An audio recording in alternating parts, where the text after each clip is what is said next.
Bismillahirrahmanirrahim. Hamba-hamba Allah yang dirahmati oleh Allah Subhanahu wa taala.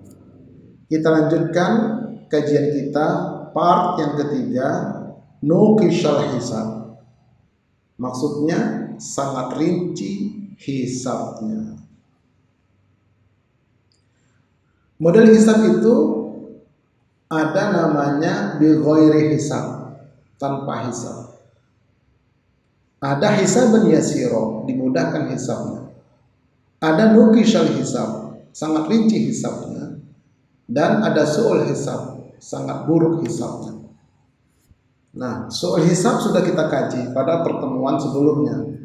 Sekarang kita akan mengkaji tentang nuqishal hisab. Siapakah yang akan mengalaminya?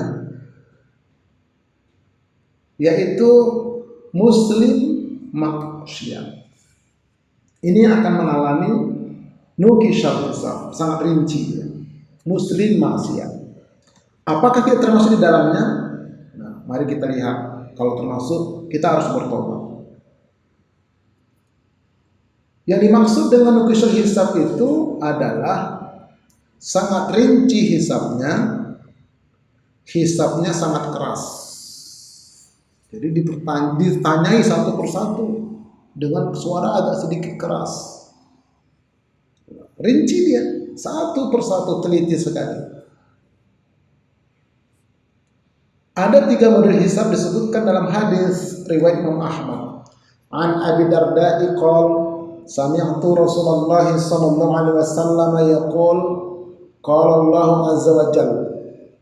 Jadi Nabi membacakan firman Allah surah Fatir ayat 32. Bismillahirrahmanirrahim. Thumma awrathna al-kitaba alladhina astafaina min ibadina faminhum zalimun li nafsihi wa minhum muqtasid wa minhum sabiqun bil khairati biidznillah.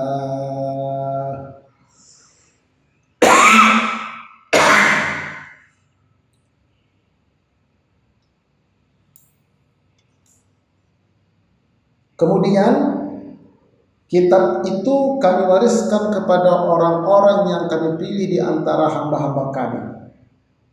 Lalu di antara mereka ada yang menganiaya diri mereka sendiri. Itulah dia peringkat ketiga, muslim maksiat. Dan di antara mereka ada yang pertengahan. Itulah dia orang mukmin, peringkat kedua. Dan di antara mereka ada yang lebih dahulu berbuat kebaikan dengan izin Allah.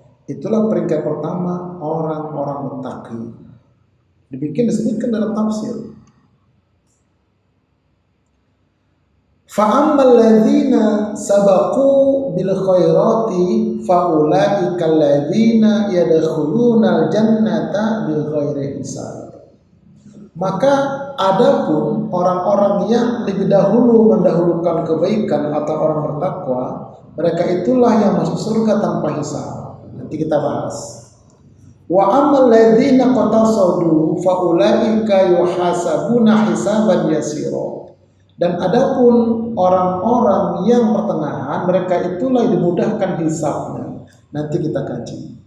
Wa ammal ladzina zalamu anfusahum faulaika alladzina yuhsabuna fi tulil mahsyar. Dan adapun orang-orang yang menzalimi diri mereka, yaitu muslim maksiat, maka mereka itulah yang akan dihisab selama di mahsyar. Itu dengan nuqishal hisab. Ini akan kita kaji yang ketiga ini, muslim maksiat. Baik. Nuqishal hisab disebutkan dalam hadis riwayat Imam Bukhari. Anna Aisyah zawjan Nabi sallallahu alaihi wasallam kanat la tasma'u syai'an la ta'rifuhu illa raja'at fihi hatta ta'rifuhu wa anna an-nabiyya sallallahu alaihi wasallam qala Man husiba udziba. Jadi kata Aisyah, Nabi kita bersabda, siapa yang dihisab, ya, maka dia akan diazab. Maksudnya dihisab dengan cara apa? Dengan cara hisab lukisan hisab yang rinci itu sudah terkena azab dia, merasakan siksaan, merasakan kepayahan, apalagi suruh hisab. Qalat Aisyah tu fakultu awalaysa yaqulullahu ta'ala. Aisyah berkata kepada Rasulullah, bukankah Allah berfirman, fasawfa yuhasabu hisaban yasira. Kata Aisyah, bukankah Allah berfirman di dalam surah Al-Insyiqaq, maka ia akan diperiksa dengan pemeriksaan yang mudah. Nah, itu kata Aisyah begitu. Kenapa ada lukisan hisab ya Rasulullah? Faqala kata Aisyah, lalu Nabi bersabda, inna ma dzalikal ardu, sesungguhnya ya, yang mudah itu adalah disebutnya al-ardu, mudah. Walakin manukisal hisab, ya, akan tetapi siapa yang dilakukan kepadanya nukisal hisab, dia celaka. Kalau hisabannya siro itu namanya al-ardu, mudah, itu bagi orang-orang beriman nanti. Tapi orang muslim yang maksiat ini, mereka akan mengalami nukisal hisab dan dia celaka. Dalam arti kata mendapat kepayahan. Baik, pertanyaan pertama di padang mahsyar ketika dihisab itu. Ini orang yang kisah hisab ini. An Abi Barzata al-Aslami qala Rasulullah sallallahu alaihi wasallam, la tazulu qadama 'abdin yaumal qiyamah, tidaklah akan bergeser telapak kaki seorang hamba pada hari kiamat. Berdiri dia, enggak akan bergeser, dia berdiri terus. Hatta yus'ala an umrihi fima afna, sampailah ditanyai tentang umurnya, untuk apa dia habiskan. Nah, itu pertanyaan pertama. Kamu dikasih umur berapa tahun? Umat Rasulullah 60 sampai 70 tahun, bahkan ada yang lebih. Kamu gunakan untuk apa umurmu itu? Apa sekedar untuk nyari dunia? Apa sekedar untuk jalan sana jalan sini? Atau yang lainnya? Atau untuk ibadah? Untuk menuntut ilmu? Ditanya nanti umur. Tidak bergerak itu kaki. Ini namanya nukisal hisab. Teliti dia. Kemudian wa an ilmihi fima fa'ala, dan tentang ilmunya untuk apa dia perbuat.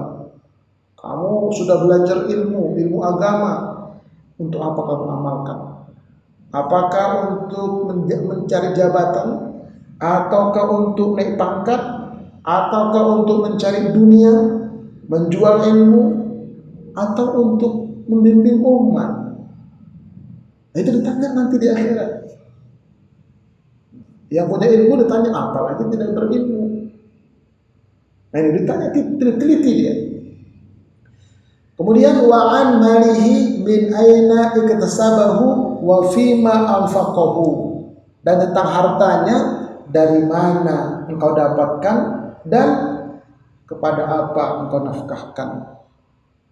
Jadi dari mana didapat, untuk apa digunakan? Oh, dapat dari mana ini? Dari kolusi kah? Dari korupsi kah? Dari manipulasi kah? Atau dari dagang yang halal? Atau dari kerja yang halal? Itu ditanya. Kemudian setelah dapat, kamu gunakan untuk apa? Untuk poya-poya kah? Untuk dirimu dan keluargamu sendiri kah? Atau untuk infak dakwah? Atau untuk membangun fasilitas ibadah? Dan seterusnya. Ditanya. Kemudian wa'an jismihi fima abla, dan tentang jasadnya digunakan untuk apa sampai hari tua. Jadi tidak hanya umur, jasad pun itu sampai bongkok, kamu begitu keriput kulitmu, kamu gunakan untuk apa? Matamu dulu cerah, bisa terang melihat, sampai sekarang kabur matamu. Kamu gunakan untuk apa matamu?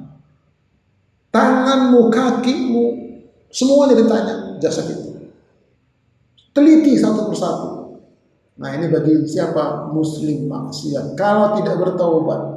Tapi kalau bertobat nanti insya Allah dia tidak nukishal hisab, naik kepada hisaban yasiro. Nanti ada babnya, sekali lagi ada babnya nanti tentang taubatan nasuha. Ya, tentang taubatan nasuha.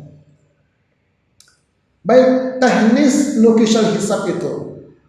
Nah, pertama ada tanya jawab antara Allah dengan hamba muslim yang maksiat ini. Allah berfirman dalam surah Al-Hijr, Bismillahirrahmanirrahim. Fawarabbika lanas'alannahum ajma'in amma kanu ya'malun. Maka demi Tuhanmu, kami pasti akan menanyai mereka semua tentang apa yang telah mereka kerjakan dahulu. Jadi nukishal hisab itu yang rinci itu ditanya dia tentang pekerjaan, tanya jawab rinci. Kemudian yang dipertanyakan itu satu kekufuran dan kesyirikan. Allah berfirman dalam surah An-Nahl ayat 56. Bismillahirrahmanirrahim. Wa yaj'aluna lima la ya'lamuna nasiban mimma razaqnahum tallahi latus'alunna amma kuntum taftarun. Dan mereka disediakan untuk berhala-berhala yang mereka tiada mengetahui kekuasaannya, satu bahagian dari rezeki yang telah kami berikan kepada mereka. Demi Allah, sesungguhnya kamu akan ditanyai tentang apa yang telah kamu ada-adakan itu. Jadi Allah kasih rezeki kepada manusia, sebagiannya dia berikan untuk berhala, untuk memuja, untuk katakanlah sajen begitu. Kita ditanyai di hadapan Allah. Nukishal hisab. Nah kemudian kenikmatan yang Allah anugerahkan di dunia itu ditanya juga. Bismillahirrahmanirrahim. Tsumma latus'alunna yawma idzin 'anil na'im. Kemudian kamu pasti akan ditanyai pada hari itu tentang kenikmatan yang kamu telah bermegah-megahan di dunia. Jadi jangan main-main, ditanya semua nanti ya, tentang nikmat-nikmat itu. Nah kemudian tentang perjanjian, Allah berfirman dalam surah Al-Isra ayat 34. Bismillahirrahmanirrahim. Wala taqrabu malal yatimi illa billati hiya ahsan hatta yablugha ashuddahu wa awfu bil ahdi innal ahda kana mas'ula. Dan janganlah kamu mendekati harta anak yatim kecuali dengan cara yang lebih baik, bermanfaat sampai ia dewasa, dan penuhilah janji. Sesungguhnya janji itu pasti dimintai pertanggungjawabannya. Hati-hati. Kita berjanji itu akan dimintai pertanggungjawaban di hadapan Allah. Ditanya, kamu sudah berjanji begini-begini. Baik. Kemudian ilmu pendengaran dan penglihatan dan hati juga akan ditanya. Allah berfirman dalam surah Isra ayat 36. Bismillahirrahmanirrahim. Wala taqfu ma laysa laka bihi 'ilm. Innas sam'a wal basara wal fuada kullu ulaika kana 'anhu mas'ula. Dan janganlah kamu mengikuti apa yang kamu tidak mempunyai pengetahuan tentangnya. Sesungguhnya pendengaran, penglihatan dan hati semuanya itu akan dimintai pertanggungjawaban jawabnya. Jadi hati kita, penglihatan kita, pendengaran kita semua akan dimintai pertanggungjawaban. Bagi siapa? Muslim manusia. Nah kemudian teknis yang kedua membacakan kitab catatan amal masing-masing. Di kanan kiri kita ada raqib, atid itu mencatat. Maka dibacakanlah. Allah berfirman dalam surah Al-Isra ayat 14. Bismillahirrahmanirrahim. Iqra kitabaka kafa binafsikal yawma 'alaika hasiba. Bacalah kitabmu. Cukuplah pada hari ini engkau membuat perhitungan atas dirimu sendiri. Tuh, buku kamu tuh catatan raqib atid, baca itu. Raqib atid, baca itu. Kasih sama dia. Aku dia baca. Ya, tercatat semua.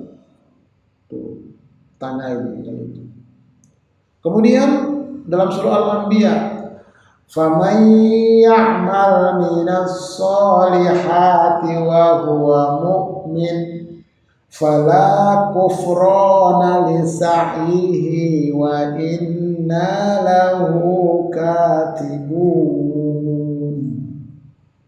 Maka barang siapa yang mengerjakan amal soleh sedangkan dia beriman, maka tidak ada pengingkaran terhadap amalannya itu, dan sesungguhnya kami menuliskan amalannya itu untuknya. Tertulis semua. Baca. Ada bukti, ada data gitu. Kemudian dalam surah Al-Kahfi ayat 49. Bismillahirrahmanirrahim. Wa wudi'al kitabu fataral mujrimina mushfiqina mimma fihi wa yaquluna ya wailatana ma li hadzal kitabi la yughadiru saghiratan wala kabiratan illa ahsaha wa wajadu ma 'amilu hadiran wa la yazlimu rabbuka ahada. Dan letakkanlah kitab, lalu kamu akan melihat orang-orang yang bersalah ketakutan terhadap apa yang tertulis di dalamnya. Dan mereka berkata, aduhai celaka kami, kitab apakah ini yang tidak meninggalkan yang kecil, yang tidak pula yang besar, melainkan dia mencatat semuanya, dan mereka dapati apa yang telah mereka kerjakan ada tertulis, dan Tuhanmu tidak menganiaya seseorang pun. Tertulis semua, sekecil apapun yang pernah dikerjakan di muka bumi ini. Begitu nanti yaumul hisab. Kemudian mendengarkan rekaman. Ya. Allah berfirman di dalam surah Al-Jasiyah ayat 29. Bismillahirrahmanirrahim. Hadza kitabuna yantiqu 'alaikum bil haqq. Inna kunna nastansikhu ma kuntum ta'malun. Allah berfirman, inilah kitab catatan kami yang menuturkan terhadapmu dengan benar. Sesungguhnya kami telah menyuruh mencatat apa yang telah kamu kerjakan. Jadi Allah perintahkan malaikat raqib atid dan mencatat. Ini dia buktinya. Dengarkan. Gitu. Ada rekamannya. Nah, kemudian dalam surah Yasin ayat 65. Bismillahirrahmanirrahim. Al-yawma nakhtimu ala afwahihim wa tukallimuna aydihim wa tashhadu arjuluhum bima kanu yaksibun. Pada hari ini kami tutup mulut mereka dan berkatalah kepada kami tangan mereka dan memberi kesaksian kepada kami terhadap apa yang dahulu mereka usahakan. Jadi didengarkan suara rekaman tangan, rekaman kaki itu semua. Itu namanya kisah-kisah perinci dia. Baik. Kemudian diperlihatkan gambar, ada film dinampakkan rekamannya. Allah berfirman dalam surah Al-Zalzalah ayat 7 dan ayat 8. Bismillahirrahmanirrahim. Faman ya'mal mithqala dzarratin khairan yarah Wa may ya'mal mithqala dzarratin syarran yarah. Barang siapa yang mengerjakan kebaikan seberat zarrah pun, niscaya dia akan melihat balasannya. Dan barang siapa yang mengerjakan kejahatan seberat zarrah pun, niscaya dia akan melihat balasannya pula. Jadi nampak zarrah itu biji sawi, ya, atau lebih kecil dari itu. Ada gambarnya, ini dia amalan kamu. Gitu. Baik, posisi muslim ada di tengah-tengah. Jadi ada 8 tingkat umat Rasulullah itu. Yang paling tinggi muttaqin, peringkat 2 mukmin, peringkat 3 muslim. Ini tengah-tengah. Yang di bawahnya itu muslim fasik, muslim munafik, muslim musyrik, murtad kafir. Jadi muslim itu muslim maksiat, tengah-tengah dia. Kalau dia berusaha selama hidup ini, berusaha dia, berikhtiar dia, mau belajar, mau mengkaji, ya mau bertobat dengan taubatan nasuha, maka dia naik menjadi mukmin, bahkan muttaqin. Dan dia tidak akan mengalami nukisal hisab yang rinci, tidak. Dia akan naik nanti. Bisa hisaban yasira, bisa bighairi hisab. Tapi kalau dia tidak berikhtiar, tidak berusaha, dia akan turun ke bawah. Bisa menjadi muslim fasik, muslim munafik, atau bahkan muslim musyrik. Lama-lama bisa murtad, naudzubillah. Jadi muslim ini ada di tengah-tengah. Makanya orang muslim ini, muslim maksiat ini akan mengalami nukisal hisab. Setelah itu akan dimaafkan semua kesalahannya, asalkan tidak melakukan perbuatan yang bisa membatalkan keislaman. Ini hamba-hamba Allah. Ya, memang sulit memang ditanya satu-satu, tapi akhir-akhirnya dimaafkan. Ya, disebutkan dalam hadis riwayat Imam Ahmad.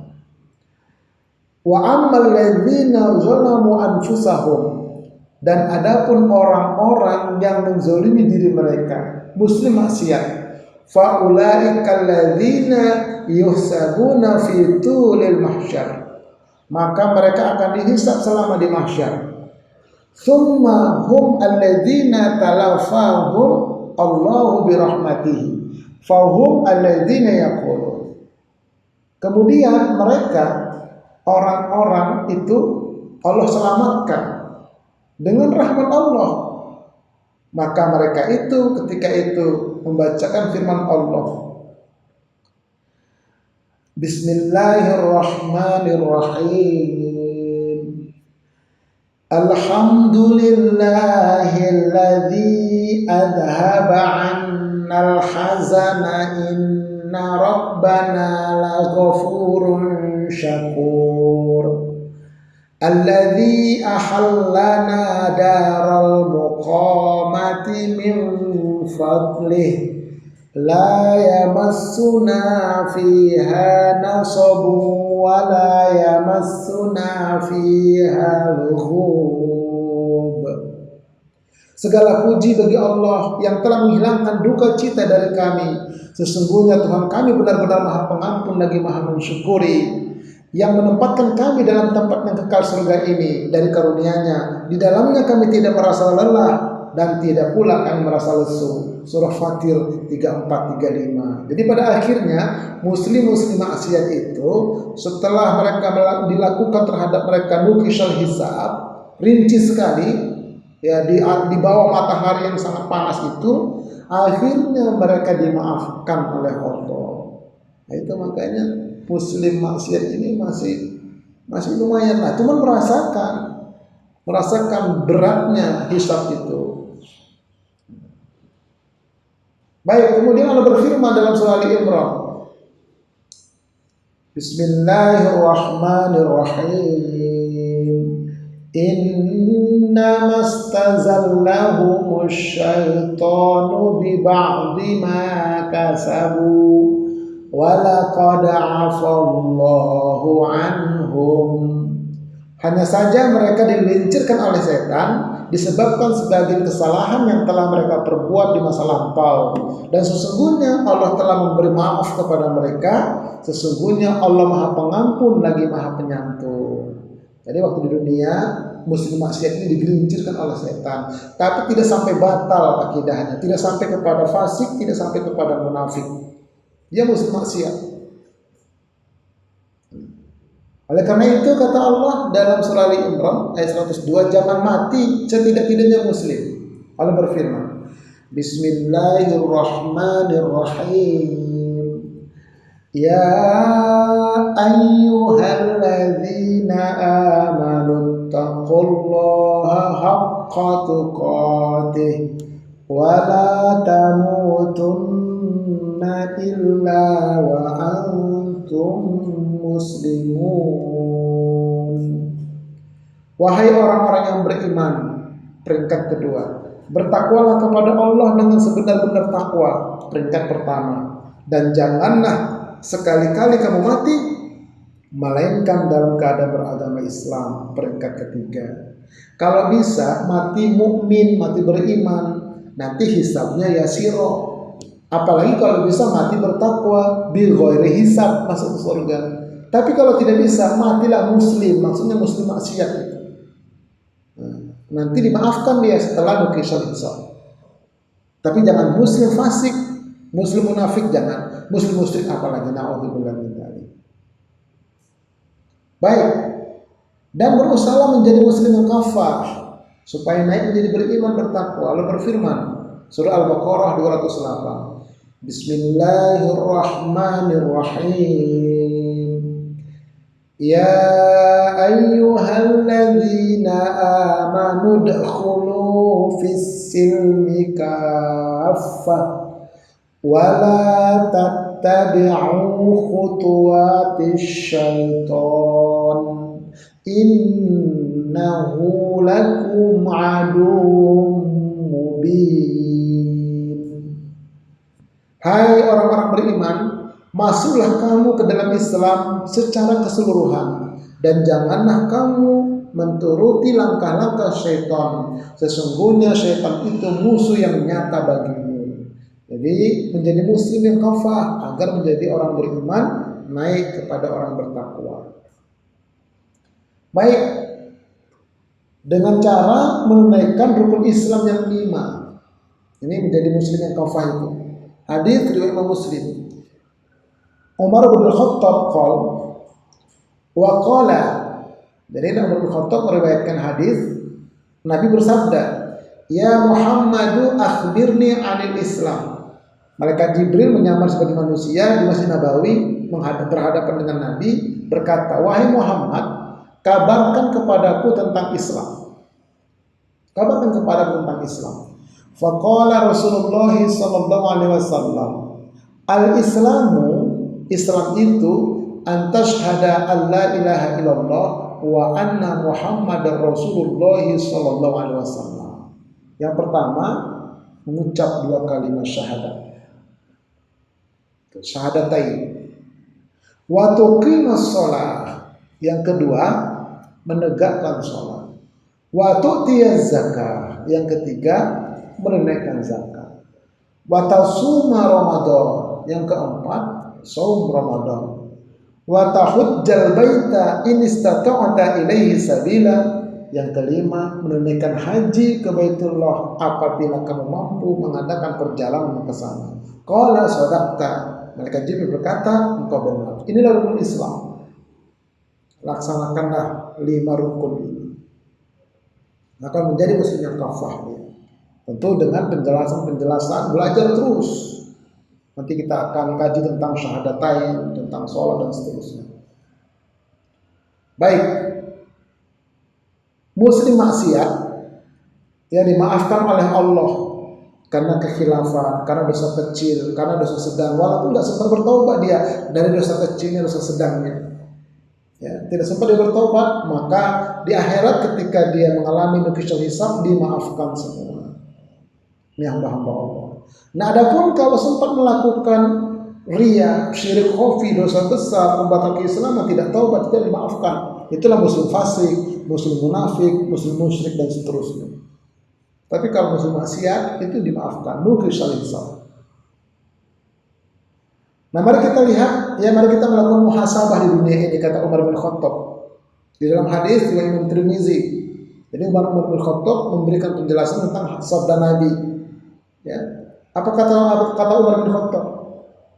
Ana Umar bin Khattab qol hasibu anfusakum qabla an tuhasabu. Hisablah diri kalian sebelum kalian dihisab. Periksa sekarang keislaman kita, keimanan kita, ketakwaan kita, amal kita, ya iman kita dan seterusnya. Periksa sekarang sebelum kamu nanti di akhirat diperiksa. Wa tazayyanu lil ardil akbar. Persiapkanlah diri kalian untuk pengadilan akbar di akhirat nanti. Persiapkan, betul-betul siap kita di dunia ini. Wa innama yakhiful hisabu yaumal qiyamah. Dan sesungguhnya kalau kita lakukan itu akan diringankan hisab kita pada hari kiamat. Alaman hasaba nafsahu fid dunya, atas orang-orang yang melakukan hisab terhadap dirinya di dunia ini. Jadi kalau kita melakukan hisab sekarang, apa yang kita hisab? Sholat kita, puasa kita, setiap tahun kita perbaiki. Iman kita, keislaman kita, belajar kita, diskusi kita, bertanya kita, mengikuti kajian di YouTube seperti ini. Dan kemudian kita WA ustadznya, kita tanya, kita hadirkan, kita mengadakan pertemuan langsung misalnya untuk menghisab diri kita, maka nanti di akhirat akan mudah hisab kita. Ini kata Umar bin Khattab. Ya. Alhamdulillah. Baik hamba-hamba Allah yang dirahmati oleh Allah Subhanahu wa taala, untuk mendukung program Majelis Studi Dakwah Terapan ini, bagi yang sudah subscribe, yang belum kami tunggu. Yang sudah like and share, memberikan dukungannya, kami ucapkan jazakumullah khair. Semoga menjadi amal ibadah. Kritikan dan saran pertanyaan tulis pada kolom komen atau lewat WA juga boleh. Nah, untuk menyaksikan video-video sebelumnya, tulis di YouTube Ustadz Arifin Purba Official. Dan insya Allah kita akan lanjutkan pada part yang keempat.